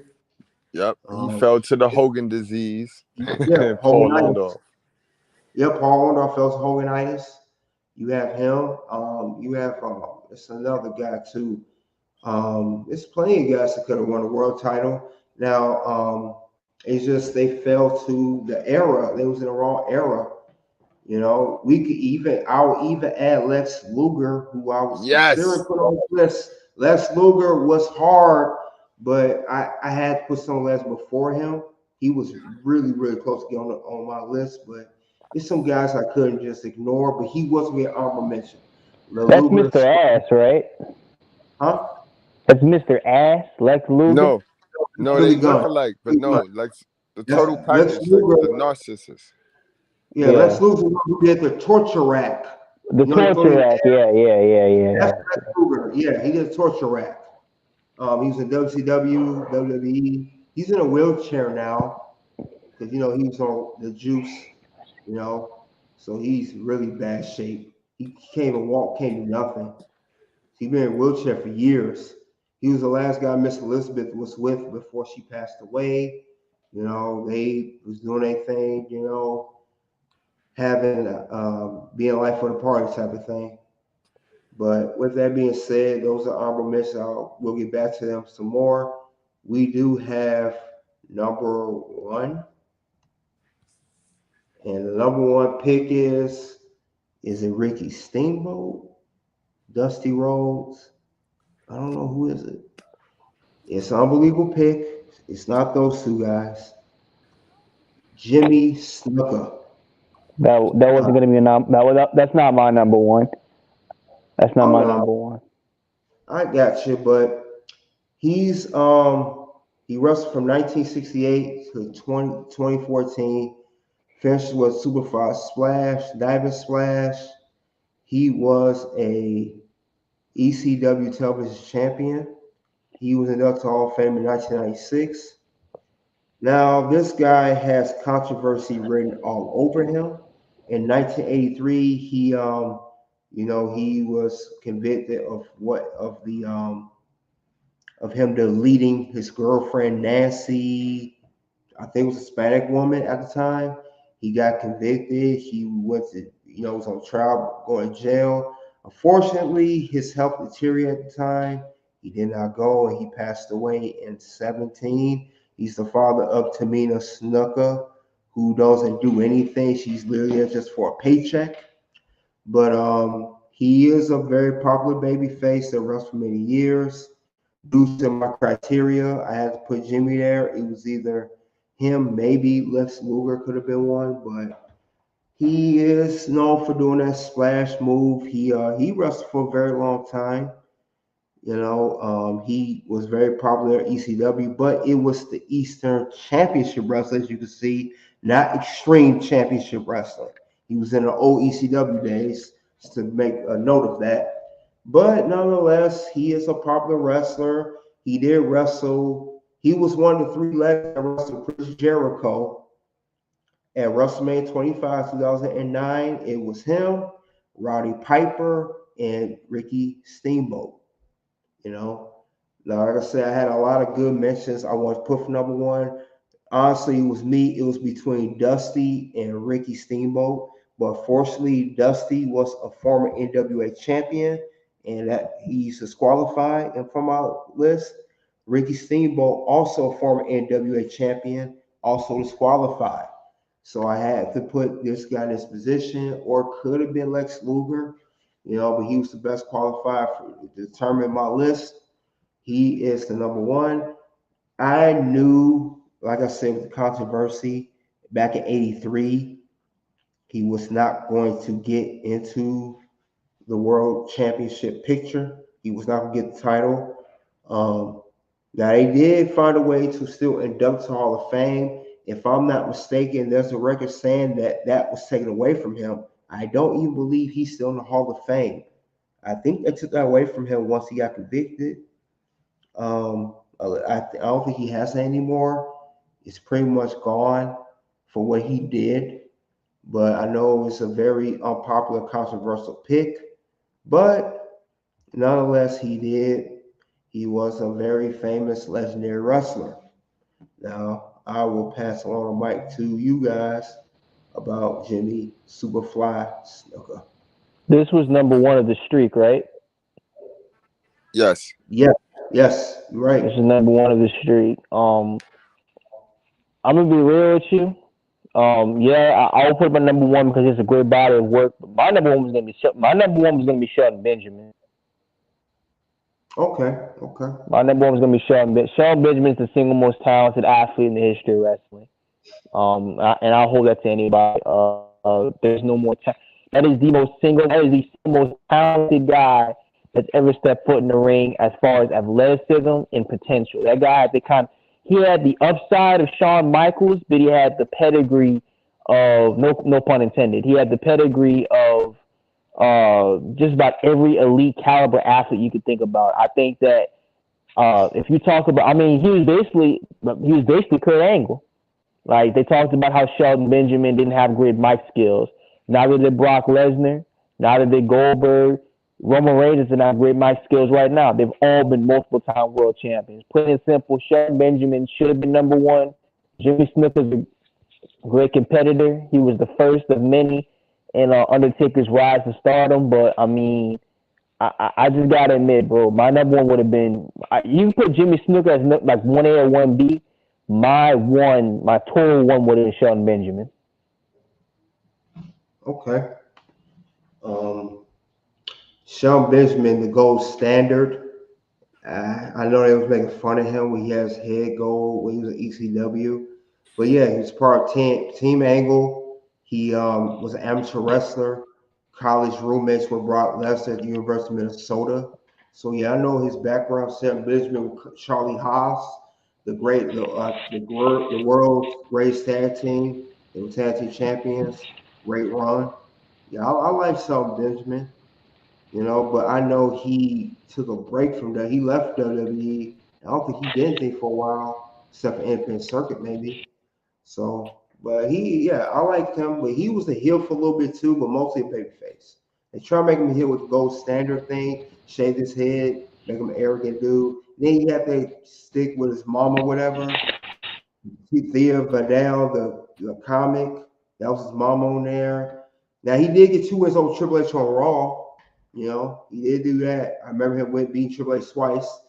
No, especially Triple H let him beat him. So I give him honorable mention, definitely. No, I like Shelton Benjamin, but I respect this list, bro. You never cease to amaze me. I get why you put Jimmy Snuka Fly, and he deserves it. He Yes, deserves it because he's when you look amazing.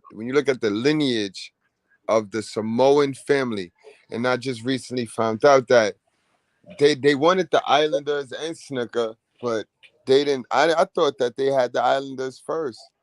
I didn't know that NWA and Jim Crockett had the Islanders before Vince. Vince had Snuka. And right there, remember, guys, I told y'all there was a gap in WWF history right before Hogan and what's the name? Iron Sheik. There Iron was a Sheik, gap, okay. and Snooker should have had that title, man. Snooker should have had that title the minute he jumped off that cage on the Intercontinental Champion.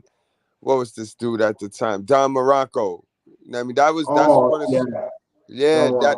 that's I heard that name. Jimmy Snook that's Jimmy Superfly's greatest moment. In fact, that's one of wrestling's greatest moments. If you had to pick 5 of the greatest moments in wrestling history, seeing Snooker on top of that cage in the garden is one of them.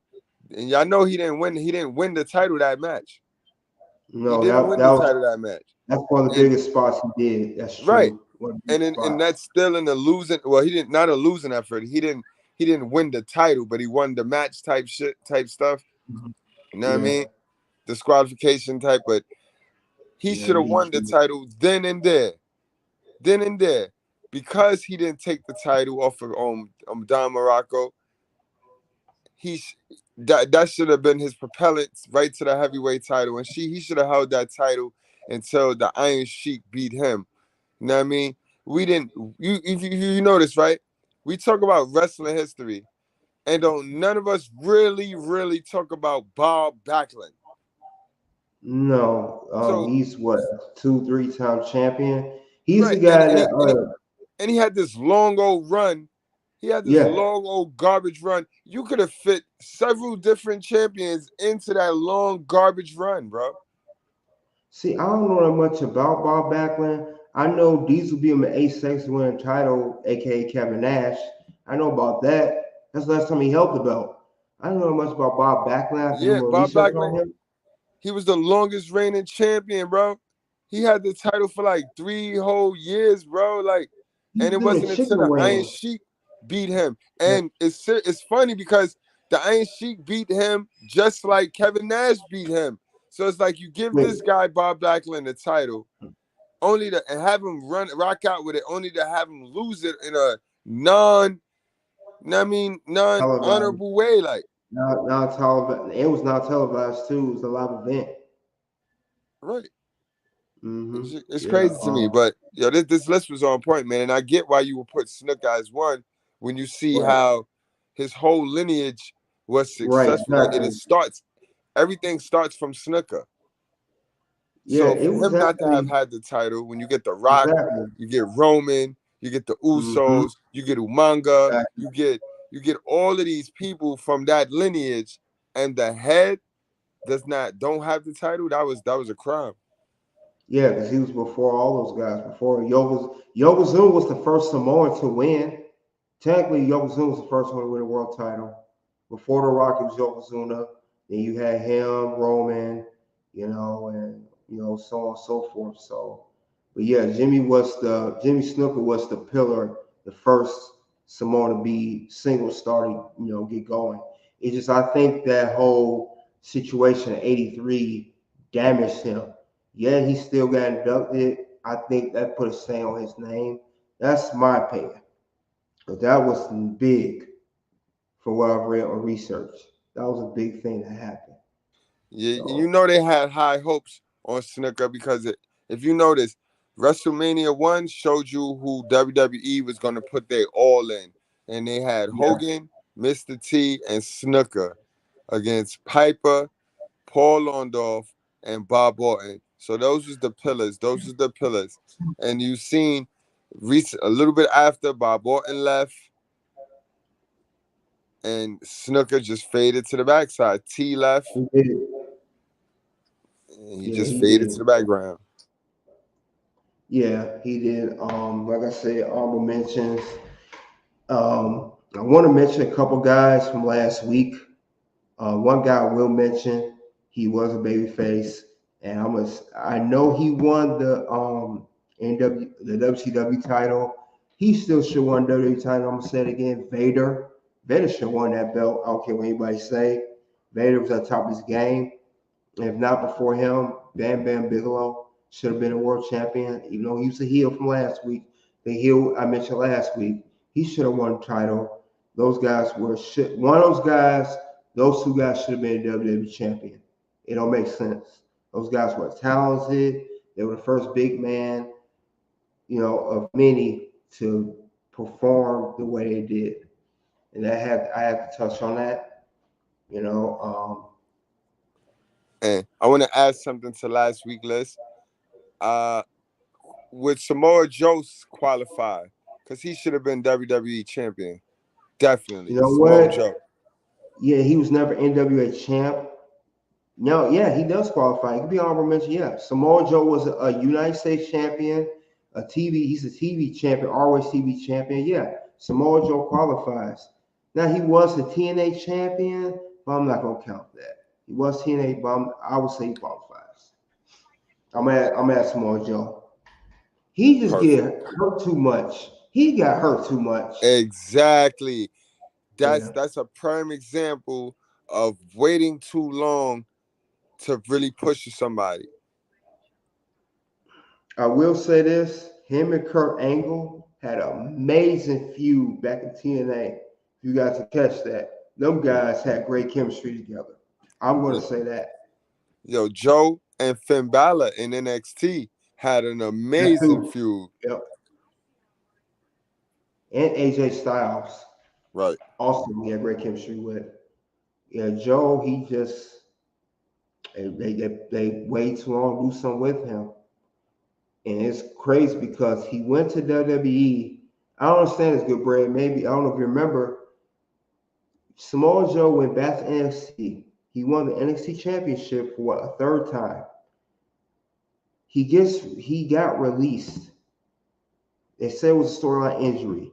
Remember, before he got released, he was just brought back to WWE, and they released him again. I don't get that. I don't understand that at all. Vince McMahon has a problem with the big body boys. He has a problem with the Bray Wyatts. He got a problem with these guys. He don't like them. The Kevin Owens, he don't like them, bro. And not for nothing, he kind of booked Samoa Joe just like how he booked Bray Wyatt.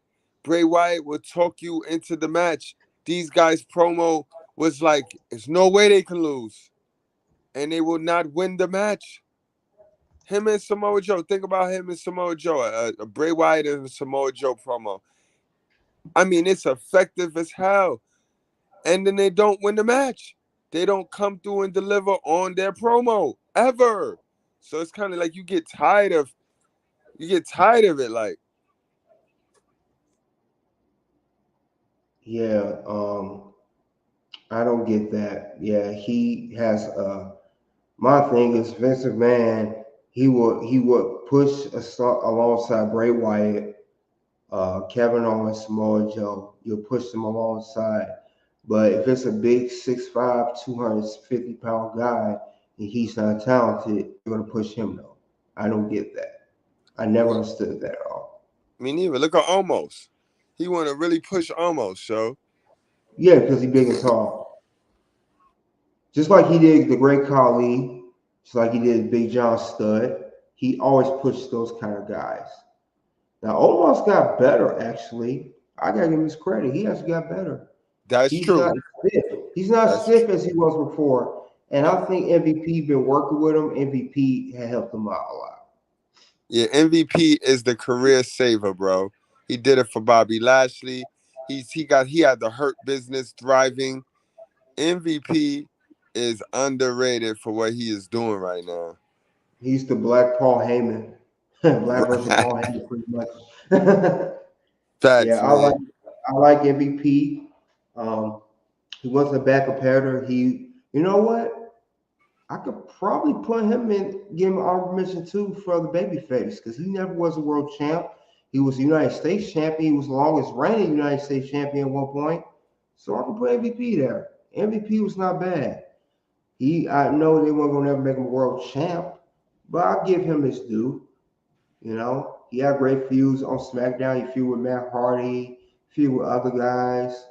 I'll give him his due. I like him better as a manager now though, but I would probably put him in that list. Honorable mention. Right. Because he was both his babyface. He didn't do the heel thing too much. And shit, speaking of Matt Hardy, he never Matt won. I mean, Hardy. Jeff did, but he didn't win. And he had Um, the Woken gimmick. He had that Woken gimmick. And I mean, that gimmick alone had wrestling on its heels for he about did. 6 months. Yeah, the He was the walking Matt most talked Hardy, about thing in wrestling. the cinematic match and stuff. Yeah. Now I'm not a big fan of him as a singles competitor, but I do like that character. I like Jeff better. I like him more as a tag team specialist. Right. Yeah, but I do like I give him his credit. He has great creativity. Like that's why WWE brought him back. Yep. I So think they brought him back to kill the gimmick, but yeah, they yeah. noticed that gimmick was on fire. hmm Yeah, Vince McMahon he's too stubborn, man. I mean, he only pushed some people that he likes. I mean, honestly, if he never went to WCW and later started his own company, Jeff Jarrett would never won any world title. He would be in that list too. He would fall in that bracket because he left because he know Vince McMahon was never going to push him. He would have been a world champ. When we went to TNA, he booked himself to be a champion. Jeff Jarrett was mostly a baby. He was a mix of babyface and a heel. He was a babyface for years, then became heel and on and off, back and forth. Wow, Jeff Jarrett is definitely an honorable mention then for the Yeah, good, Jeff a Jarrett. good or Yeah, bad guy on this list. I yeah, forgot but about he him. did. But he did become an NWA champion, a TNA champion, and WCW champion If he didn't win that, yes, he'd be on the list. He's Okay, still wrestling now. He's 56 and still in good shape for his age. He's another still wrestling. cool. All right, Katie, man. It's been real, man. Another great show, man. A blessing and an honor to be here, man. I'm gonna go on and wrap it on up, man. Okay. Thanks for coming out, Good Bread. See you on the next one. We'll be doing the top list, whatever I come with next week.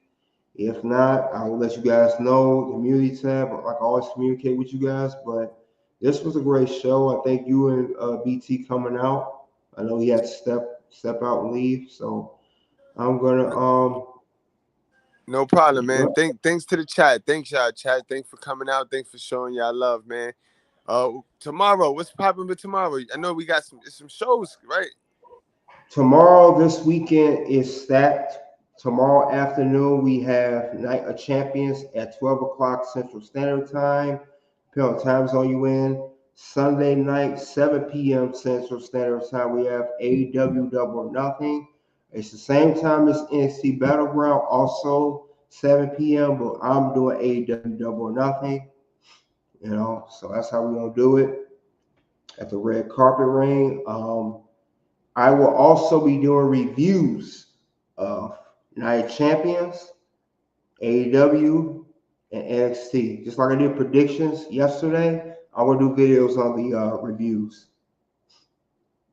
All right, cool, man. So I see y'all tomorrow, man. I see y'all guys in the chat. I see y'all tomorrow. I'll be over in the chat tomorrow, though, man. So thank you All again, right, Katie. no problem, man. Take it easy, man. Be safe out there. Okay, that was my top 10 list. That concludes the end of that. You guys in the comment section, what do you think of my top 10 list? Do you guys agree with my list? Got any suggestions for any list or any top 10 of what I should do? See the comments here. Jessica said that's a good one for Tio Santana. You guys got any ideas of any top 10 list? Like I said, I'm gonna have the event tomorrow. I'm gonna do all weekend. And I'll do a review on it. But other than that, guys, that's all I have. If you guys got any questions, comments, concerns, you can always hit me in the comment section below. Live chat here. If you got any questions, any suggestions for anything, for any list, for any type of videos that I will make, but I will continue to do this every week. If not otherwise, I'll let you guys know. And I'm going to mix it up, do a top 10 of anything, try to be creative and, give a good list for you guys to enjoy, give you my intake on 10 of those characters or wrestlers, individuals. But other than that, that's all I have. Until then, it is OUT.